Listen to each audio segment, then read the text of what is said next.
Once a month, we're looking at the writing subreddit, the most popular posts, and the discourse surrounding them. Some of these posts are unhinged. Like today's first topic, indie publishing has been a net negative to the book space. What do you think? Do more books being published translate to a positive for all? Or are readers being buried in a mountain of poorly written books? Following that, we'll look at the 22 rules that Pixar follows when crafting stories. Welcome to the Writing Theory Podcast, a podcast for every level of writer. Everything that we discuss here on this podcast is about pushing you to the next level of storytelling.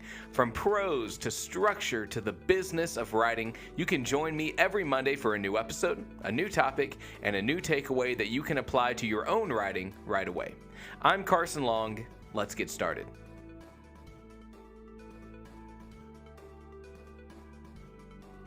I used to frequent the writing subreddit, but I found that the same questions, and usually extremely beginner questions, were being asked every day.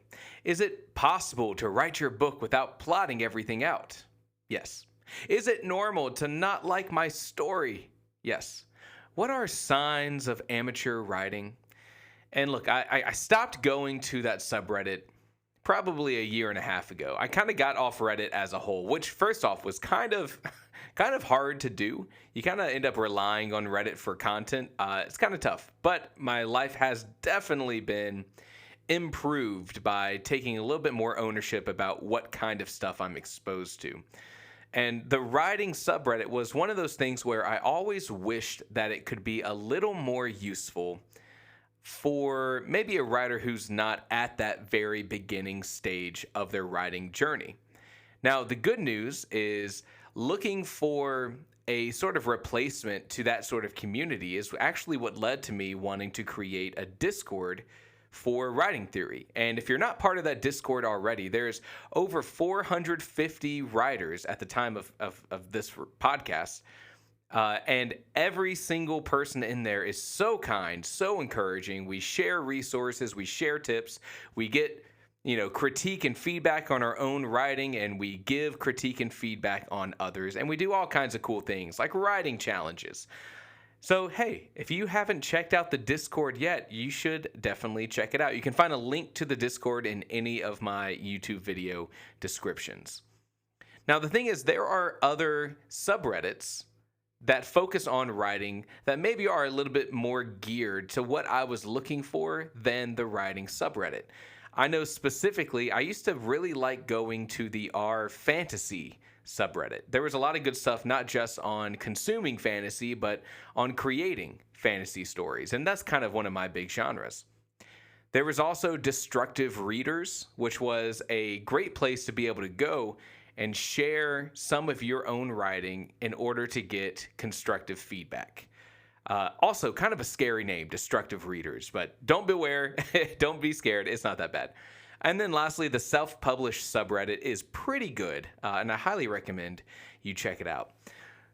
So, to save you from the sort of repetition of the kind of content I would usually see on the writing subreddit, I thought it would be fun to go through that writing subreddit, look at the top posts every month, and kind of do, a little recurring. I don't know if it'll be every single month, but right now that's kind of the plan. And talk about what some of the discourse over there is, some sort of discussion that we can have. And the first post that I picked up when I was sort of preparing for this episode, it was a doozy. And I would love to hear your opinions on it. It's something that is not phrased great, but it actually has some value in discussion. So here's how it's going to go. I'm going to read you the full title and post that was made, and we're going to discuss it. We're going to talk about, where are they coming from? Is there a different question sort of in the subtext of what's being asked here? But then also, we're going to look at some of the top comments that were made on that post and what points other people are bringing up. So let me tell you about a rant. And I have to say it like that because the title of this post starts with rant, : here it is. I love that Kindle and e-publishing has opened up writing and being an author to so many more people. But God, it's seriously lowered the quality of stories in general. frowny face. Everything I look for just seems to be either absolute crap or book series that are chopped up and published in parts now. Even short stories and anthologies have taken a nosedive, especially for the science fiction, fantasy, horror genres. Genres. I'd hoped that after the Twilight sagas, everyone. Okay, hold on. I'd hoped that after the Twilight sagas, everyone would move away from writing about sparkly vampires, but if anything, it's gotten even worse. Now every other horror piece seems to be a terrible paranormal romance.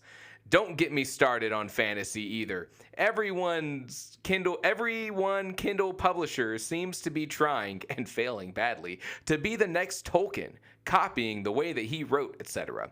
That woman from Stephen King's Misery needs to be resurrected and chain him up to a typewriter already. We need him back.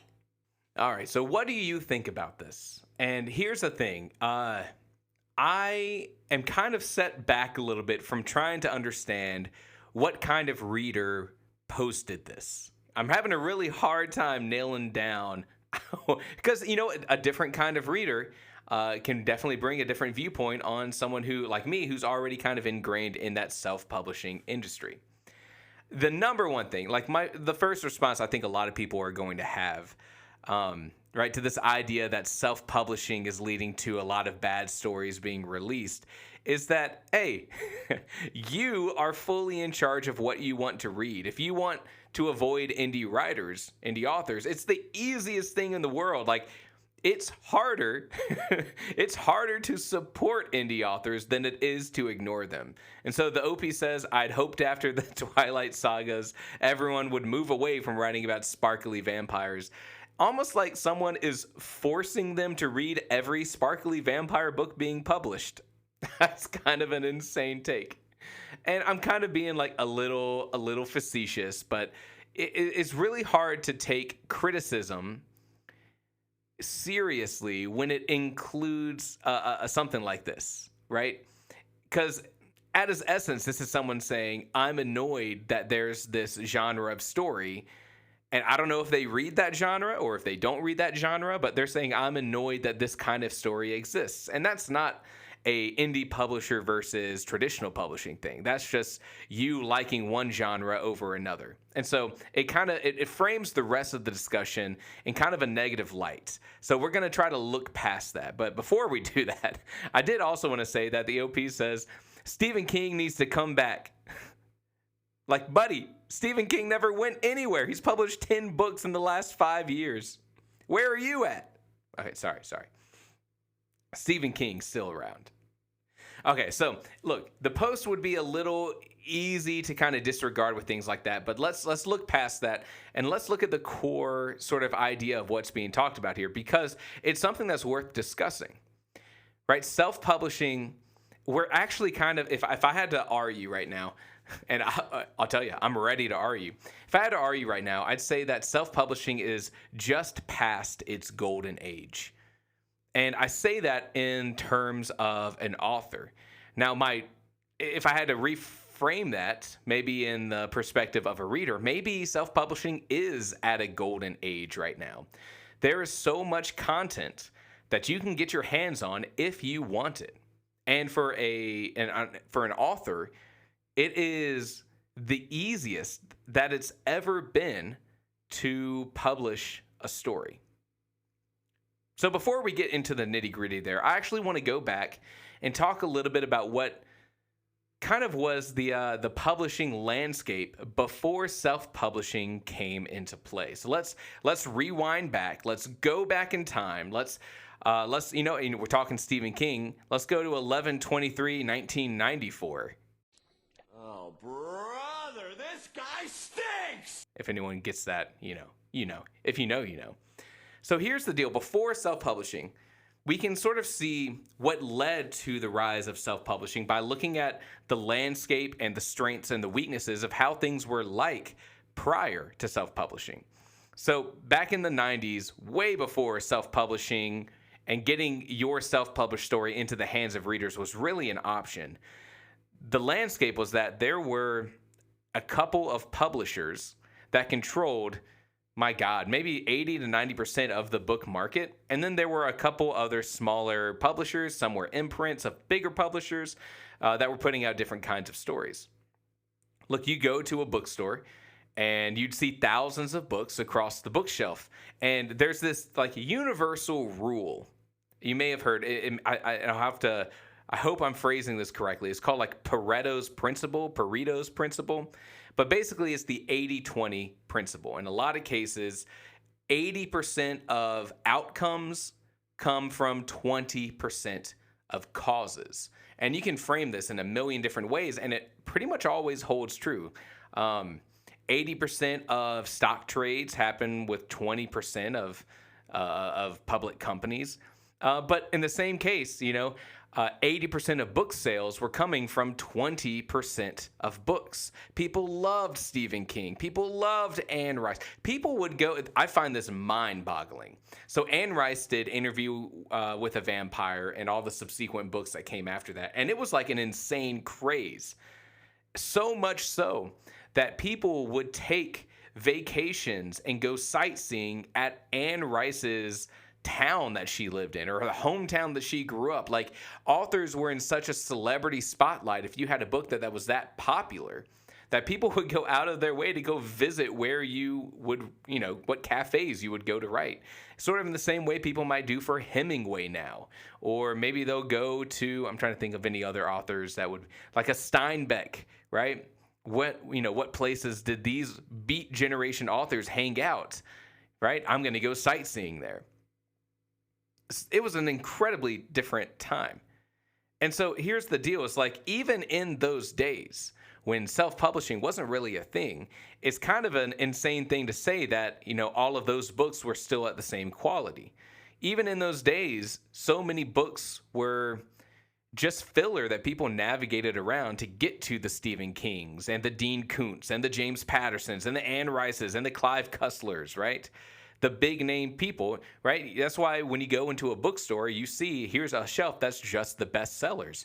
And you're always going to see people in front of that bestseller list because people want to pick up the books that other people are talking about. And we'll talk about that more in a little bit. And those publishers who were sort of behind everything were only interested in one single thing. What is the trend of the market, and how do we sell stories that fit that trend?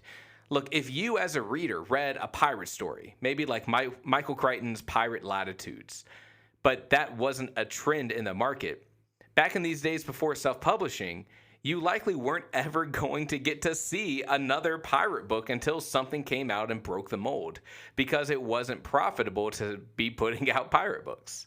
That was the power of the publisher. And so even if a story was good, but that kind of story wasn't trending in the market, it was a lot harder for that story to get published.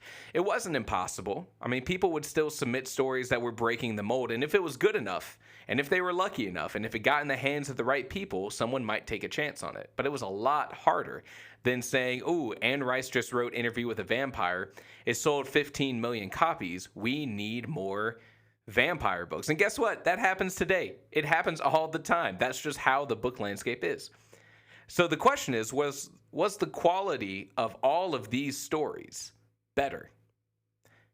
And the fact of the matter is, you could probably say maybe. You can't definitively say yes, and you can't definitively say no. Every publisher is a printing machine. They are interested in creating the highest quality product at typically the cheapest amount that they can, so that readers will pick those books up. And so every publisher is a team of editors and agents and book cover designers and marketers who are trying to make that next big hit. A self-published author definitely, at this point in time, could not compete. But that's not how it is anymore. Now technology has improved so much, you can get great editing advice through software. You can work with freelance, top of the game editors and designers. You can get, as a self-published author, if you're willing to spend the money, the same sort of treatment that a publisher in the past could only give you. So now with the inclusion of self-publishing, what has changed? Well, the floodgates are open. Yes, now anyone can put out a book. And on Amazon, I can speak from experience, it costs basically nothing to exclusively publish your book on Amazon. They provide you an ISBN and you put up your story. And it's up to you, the author, to spend as little or as much on editing, book cover design, marketing as you can afford to put up. It could be a almost completely free process, or one that might cost an author hundreds to thousands of dollars. And I'll go ahead and tell you that there is a very divisive market here. Some authors see the advent of generative AI as the ticket to publish books at an extraordinary rate for a quick buck, right? AI generated cover, use AI to help you edit, use AI to extrapolate story points, all that kind of stuff. However, the vast majority of authors are trying to create books of high quality. They're putting a lot of effort in to do this. So look, the options now with self-publishing are plenty, but that doesn't mean the quality is overall lower. Look, right now, the responsibility of choosing a book to read is on the reader. It always has been. Even when there were, book publishers who were the only ones putting books out, it was still up to you to choose what book to read. You've always been trying to choose the right book for you at the right time. But now we're not relying on the agent or the editor at a publishing company to give you the possible books to read. And the good news is that you can find books in any niche or subgenre that you like. That's good news for everyone, no matter who you are or what you like. But the bad news is that these authors don't have a big publishing machine to work with. Typos are more likely to slip through. There's no guarantee that an editor is looming over that author's shoulder to bring a new perspective to the story. Does that mean a drop in quality? It's hard to say yes, definitively, because it's not necessary. I mean, quality, first off, doesn't even immediately mean quality is the style of the best-selling novel. That's kind of a silly way to look at it.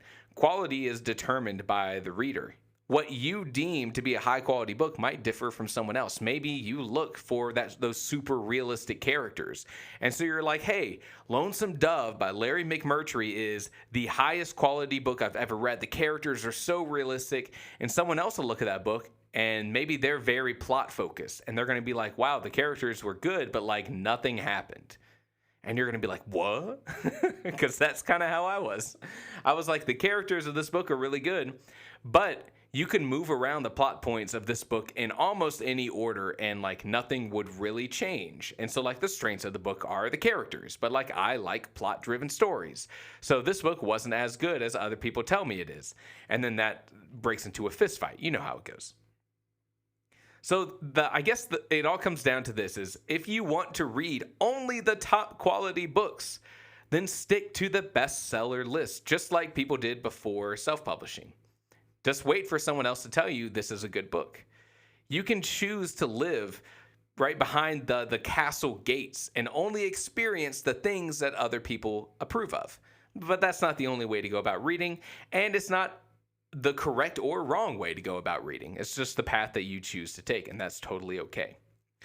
And something I haven't even hit on is the idea of, there are some authors who are writing great stories who might exist within marginalized groups, or they're telling stories that feature story elements or themes or characters that wouldn't fit in the mold of the traditional publisher. And whether I'm talking about today or I'm talking about 30 years ago, it would be a lot harder for that author to get their story out there. Self-publishing has made that super easy, that you can now share your story that you've written even as a more marginalized person. So what are some of the comments on this post? Someone says, I love the idea of the democratization of art. I hate the reality of the democratization of art. The internet is absolutely clogged with pretty bad art, to the point where a tiny percentage is actually worth consuming and is often lost among the flood of trash. A jaded way to look at it, but not an incorrect statement. I mean, it is true that lowering the barrier of entry means that more stuff is going to make it out into the public eye. It's your responsibility to seek out the high quality stuff if you're looking to consume high quality stuff. But this is also what allows these niche sort of movements to thrive. Lit RPG this is going to be a comment that comes up a little bit later. Lit RPG is a genre that's on the rise now, but will always be a niche. Lit RPG is video game elements and progression and leveling up within a story. And that's never something that really could have existed besides a niche that steadily grew until it broke into the public with a book that was accessible and marketable and interesting enough for new people to want to join in. And that's the same thing with things like fan fiction. And there's also this idea, and I would love to know what you think, is also this idea that sometimes quality isn't the most important thing. Authenticity might be more important. The topic itself might be more important, right? I mean, think of these fan fiction sort of communities that have come up where someone's been like, I want to write a Full House fan fiction. And other people are like, dude, I would love that. And you're like, whoa, I just found someone who's just like me. That's like a great feeling, I would imagine. Shout out to all the Full House fan fictions out there. Let's look at another comment. This next comment says, 99% of anything is crap. The internet just made the crap easier to find. Used to work in bookstores when there were thousands of forgotten novels that would be shelved, hanging out for a while, and then be sent back to the publisher or destroyed. Now they hang out forever and can be promoted far past their shelf life. What are you going to do? As for fantasy, it's always been about reaction to Tolkien, and it always will be. I almost forgot that the original poster said that every fantasy writer is just trying to write like Tolkien, which is definitely not true. I think objectively not true, but we'll keep going. He defined this Eurocentric fantasy genre, and that's what the genre readers demand. You can't blame authors for trying to give people what they want. Crap percentage aside, maybe what you're really upset is that you don't like the way that the market is evolving as tastes change. I sympathize. Lit RPG, here we go, to me is a horrible affront to the dramatic structure, but to kids who grew up playing video games, it's something they like, so the market's going to try and deliver that for them. How dare you come after my lit RPGs? But you know what? There's some good information in here. Self-publishing is the response to not enjoying the market trends. Self-publishing is the answer to that. And it seems like maybe that hasn't been, a connection that the original poster has made. But that is how you go against market trends, is you ignore market trends and you seek out self-publishing. And self-publishing does respond to its own market trends. You can see the amount of self-publishing with paranormal, urban fantasy. You can see self-publishing's insane amount of romantasy happening right now. And simply just the romance books in self-publishing. People want more of those kinds of books, and authors are willing to write those books and wanting to write those books and wanting to share those books. So there are still market trends, but you have a much easier time bucking market trends if you are reading in the self-published space. That was the answer to market trends. The next comment says, if you want polished pieces, you can go with vetted works, aka books with publishers behind the title. If you want to find the next diamond, you gotta rough it out a bit. That's fair. That's fair. And that kind of goes to the point that people read self-published books for different things. I read self-published books because I want to support other writers like me who are in that self-published space. But I also read it because I know that there's plenty of talented writers who are telling fantastic stories that are not going through traditional publishing. And that could be for a couple reasons. Predominantly, traditional publishing has lost a lot of its power over the past 20 years. Right? Since Amazon came in and created this space where people can publish books and get them into the hands of readers, and the fact that more and more industry professionals are choosing to go with this sort of freelance contracted work that allows self-published authors to work with them, the power of the traditional publisher is getting smaller and smaller. And the power of self-publishing is just increasing. And the more power we can bring to self-publishing, that means we can improve that quality. And we can get the best of both worlds. We can get books who are self-published that have very tight stories and very few spelling or grammatical errors that have beautiful book covers. And we're able to eventually get there to the point where it's not breaking the bank for every author to try to create a good product. If anything, that puts more pressure on traditional publishing to make it worthwhile to go through them. Right now, I would say, of course, so many industry professionals are working at those big publishers. But the biggest thing that traditional publishing is sort of holding over self-published writers is simply the fact of getting books in bookstores. There's plenty of writers who see that as the dream, the final goal, the fact that you could see your name up on a bookshelf in a Barnes & Noble. Are they still in business? Is that Books A Million? I always forget. But the point is that beyond that, traditional publishing is losing more and more of their power. And it makes a lot more sense to self-publish, especially as the space continues to evolve and the quality can continue to improve. What are your thoughts on the subject? You can head over to the Writing Theory Discord and you can actually drop your thoughts, and I would love to read them in the podcast channels that we have over there.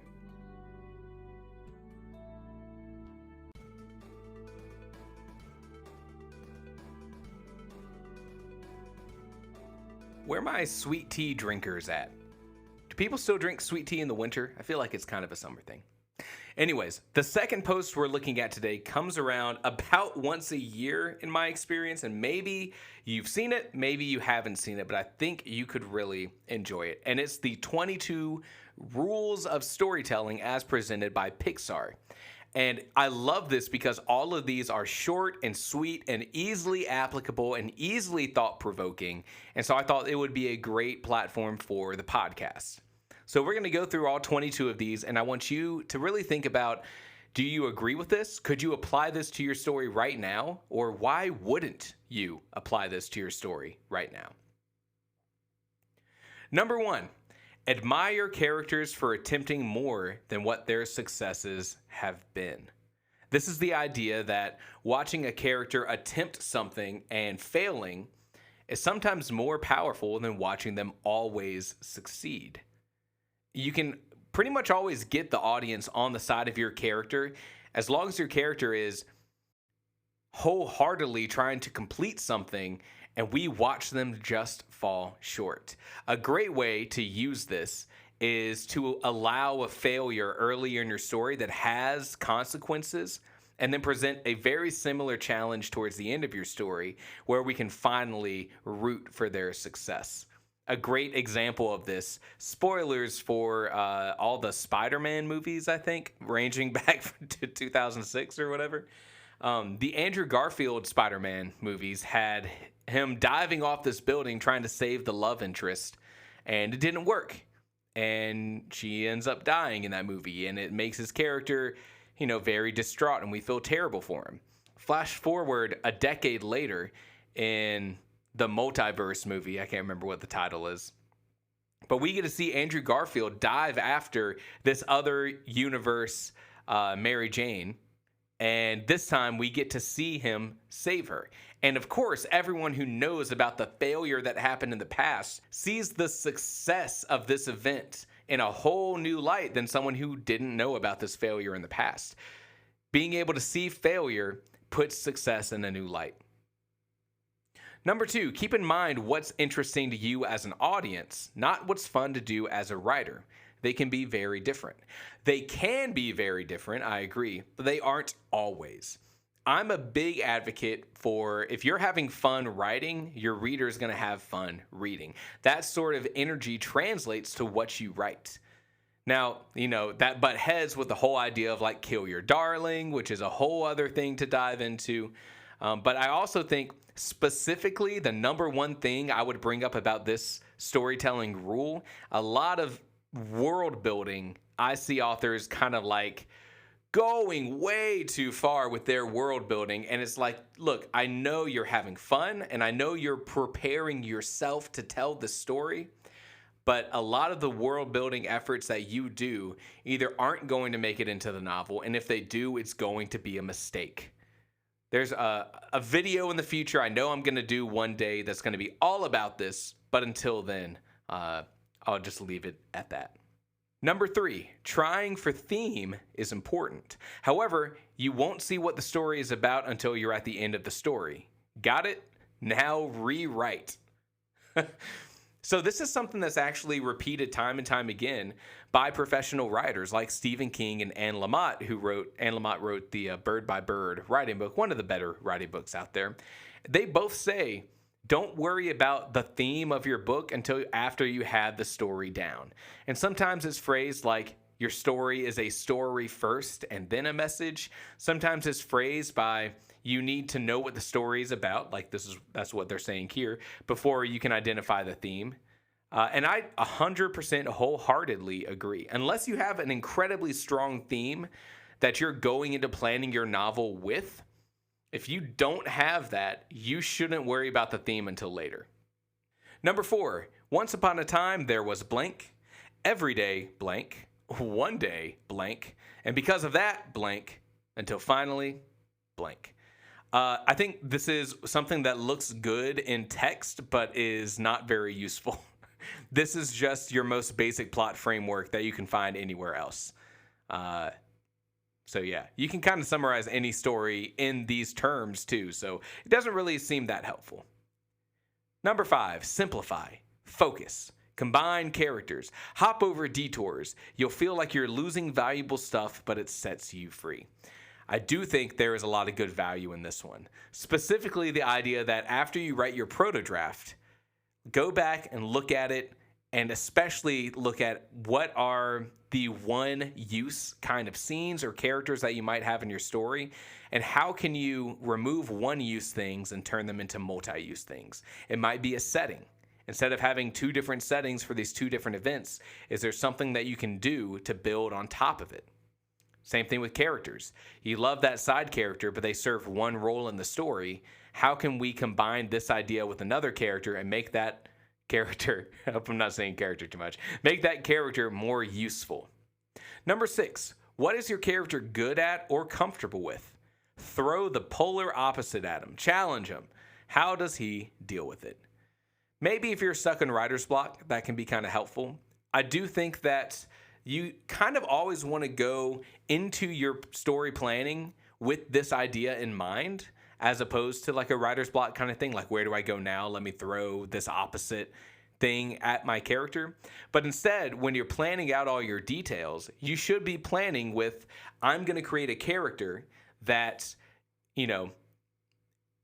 reflects back into the plot in different ways. So like maybe my character's major flaw is that they are unfaithful to their friends and family and a bad friend and, whatever the case may be. And then the whole plot kind of centers around a found family kind of dynamic. You want to purposefully create things that are going to encourage deep conflict, and that's how you do it. Number 7, come up with your ending before you figure out your middle. Seriously, endings are hard. Get yours working up front. I have never, in my entire life, figured out the middle of my story before the ending. Are you insane? It is so hard to write the middle 50% of your novel. It is so easy to say, I know how this book's going to end. If you know what, let me take a step back. If you don't know how your book's going to end, yes, you absolutely should figure that out. But a lot of the times, I find it incredibly easy to plan the beginning and the inciting incident of my story, and to know naturally where it's supposed to end. It's that pesky middle part that's always the difficult part to me. I think most people would agree with that. Let me know if you're the other way around. I think the middle 50% of the novel is way harder than being like, I know this murder mystery is going to end with a confrontation with the killer. You know what I'm saying? Number 8, finish your story. Let go even if it's not perfect. In an ideal world, you have both, but move on. Do better next time. A weird way to phrase it, but yeah, you should know when to finish your story. And more than that, you should know that everything that you've done to write your story has improved you as a writer, and you're going to go into your next project with all of that knowledge, and you're always going to start at a stronger point than you did in a past project. This is why I say there's no such thing as a failed project in writing. Every time you try to write, every time you plan a story, every time you get past the inciting incident, every time you get to your second draft, whatever checkpoint you want to put out there, the next project that you start, even if you didn't finish the previous one, you're bringing all those lessons with you. Number 9, when you're stuck, make a list of what wouldn't happen next. More often than not, the material that gets you unstuck appears. I have zero thoughts on this. Oh my God, he's the worst podcaster in history. Let me know what you think about this. I don't see this as a useful tip. I don't even really see it as thought-provoking. So this one kind of falls flat to me. Let me know what you think. Number 10, pull apart stories you like. What you like in them is a part of you. Recognize it before you use it. This one is so much better. You know, I'm a big fan of intentionally reading and breaking down stories, whether it be books or whether it be movies. You should be intentionally studying the things that you like because there's a reason you like them, right? Right now, I've been reading through Silence of the Lambs, and there's a lot of really good stuff that happens in that book. There's also things that fall real flat. I'll give you an example. Oh my God. I'm astounded that, that I had to, look, about halfway through the novel, I had to put this down and had to go online and be like, am I overreacting? Am I the crazy one? Because, and I don't think this is any spoilers, because the main killer, the killer in this book, is purposefully kidnapping and taking women who are in the book quoted as large or extremely large or huge. And I was like, what? And we get to a scene and our main character, Clarice Starling, is looking through one of the victim's bedrooms, finds some clothes, and estimates that our extremely large victim is between 145 and 165 pounds. What? What in the world are you, like, what an out of touch thing to say? And it's played in this world so straight. Even when that book was written, which is like the late 80s, I think, the average weight for a woman in the United States was more than that. That is an insane thing to write into your story, to be immortalized.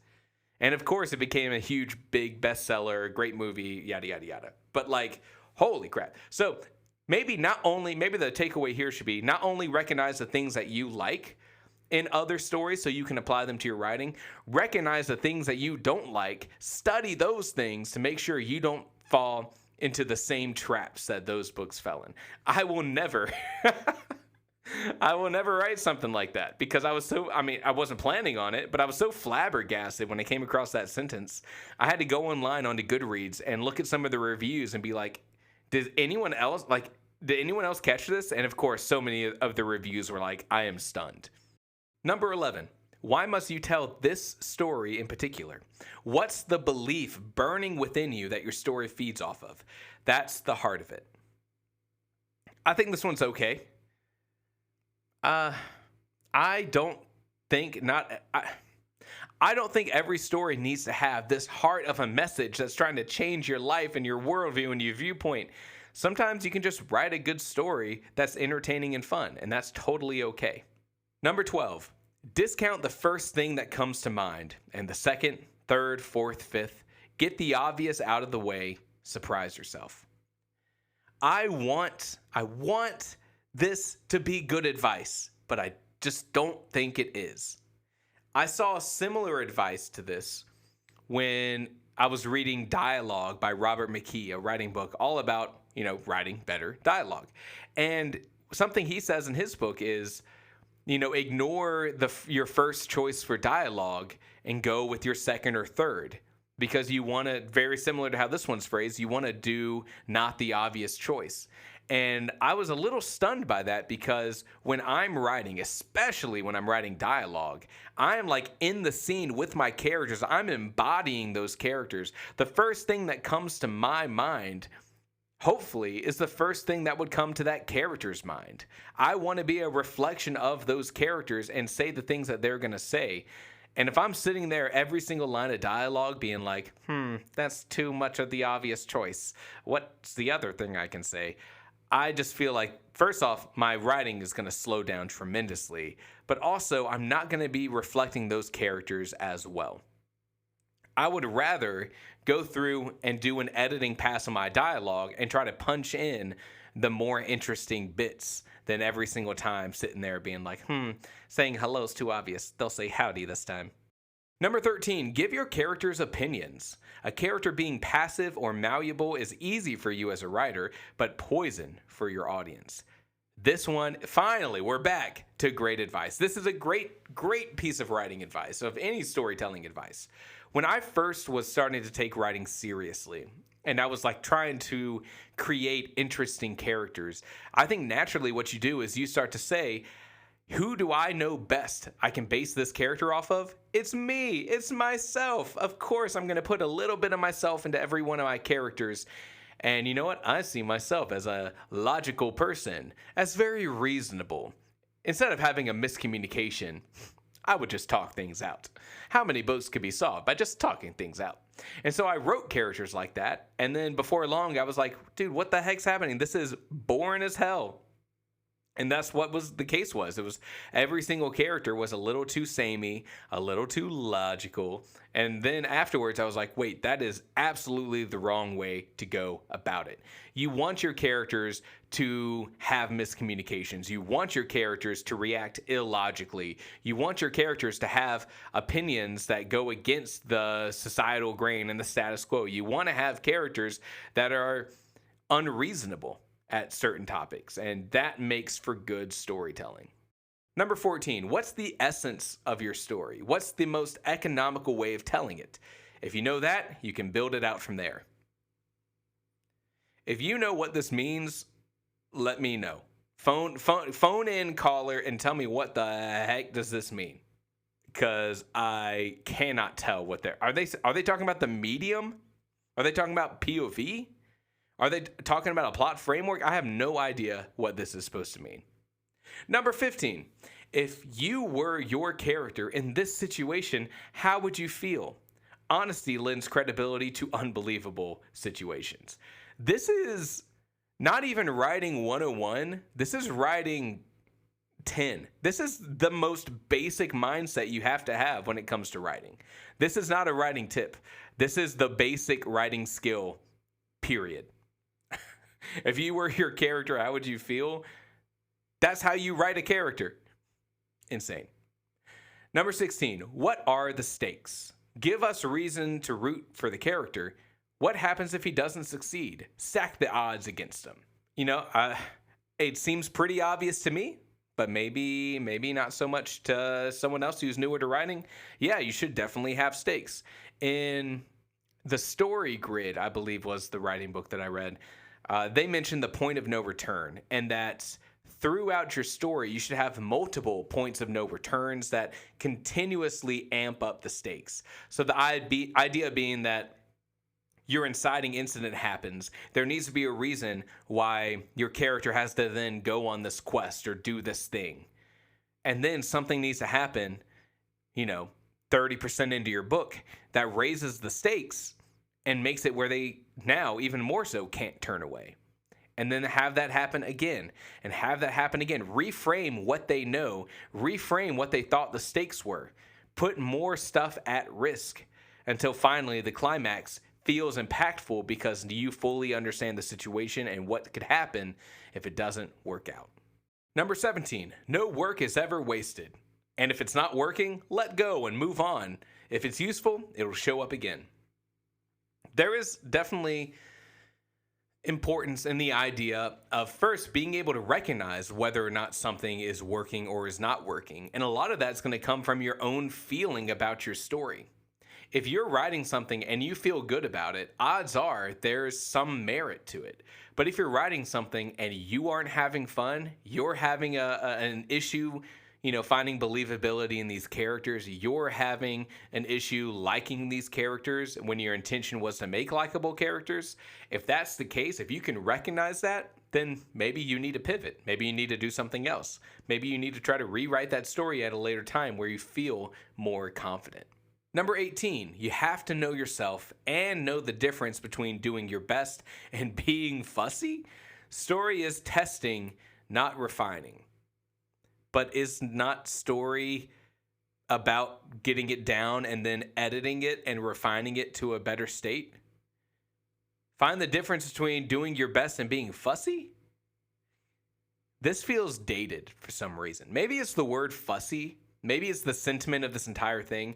I feel like this is not how I would see modern storytelling. I also think this is very similar to the idea of kind of knowing when to be done and shipping it out and moving on to the next project. Know the difference between doing your best and being fussy. Story is testing, not refining. This is testing me. This is testing me. Number 19, coincidences that get characters into trouble are great. Coincidences that get them out of it is cheating. You know, this is the idea of the deus ex machina, right? Things are going bad and then something came out of the woodwork and just saved the day. It's kind of a tropey thing too. I think there's times to use things like that and there's times to not, and you'll see it time and time again in stories. I'm a fan of coincidence. I think that's totally okay in your story. I call it author retention. It's the idea that, maybe a wild animal would not just walk away when you encounter them. Maybe that wild animal in my story is going to charge, and that's going to lead to conflict and a fun moment in the story. Maybe when my main character is running away from the bad guys after having just saved the princess, I'm going to be mixing up genres here, and the bad guy henchmen are shooting bullets after them, he's not going to get shot in the back and die, right? I'm going to give both of these characters some plot armor. They're going to get away, and that's okay. Is that a coincidence? Is that unlikely? Sometimes you just need to apply some author attention and just do what you want to tell a better story. If every single thing was the most realistic depiction of that thing, you're going to end up with a bland story because our world is predominantly bland. Number 20, exercise. Take the building blocks of a movie you dislike. How would you rearrange them into what you do like?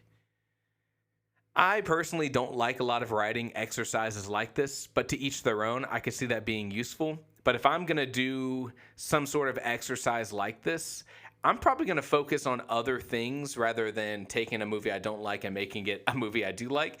One of my exercises that I will do every now and then, especially if I'm working on things like prose and dialogue and description, is I'll take a book that I really like and I'll pick 2 chapters back to back and I'll choose to try to write a chapter that falls between them.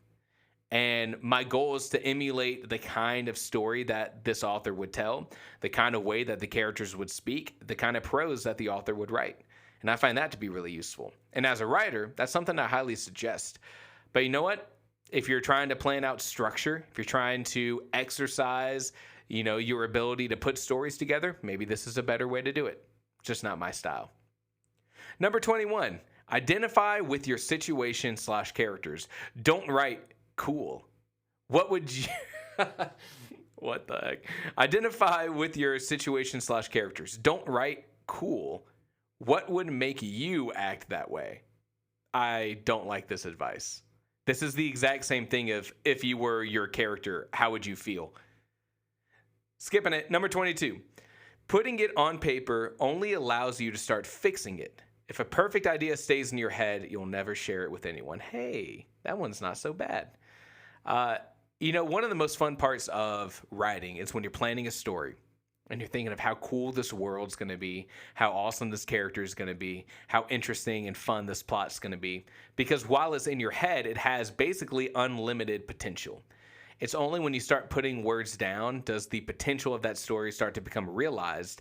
And now you're limited by your writing skill, your ability to weave that story together, your ability to create realistic characters. But that's what writing is. You have to put it down on the page, and you want to work so that what you write is closer to that idea of the story that you had in your head that you were so excited about. That's something that motivates me to be a better writer. If I can, get lost in the story and the characters and this world in my head, how awesome would it be to be able to present it just like that to so many readers? That motivates me. Let me know your thoughts on this kind of podcast, this sort of Reddit reaction kind of thing. I think it's just really fun to have some kind of discussion that I never would have come up with on my own. And I like hunting down interesting writing content online. And I think, once a month, that's a pretty good time frame to do it. If you want more writing content, the best thing that you can do is to show your support. Share this podcast with your writing friends, your writing communities, and rate this podcast on whatever platform you're listening on. I'll catch you on Monday. Take care.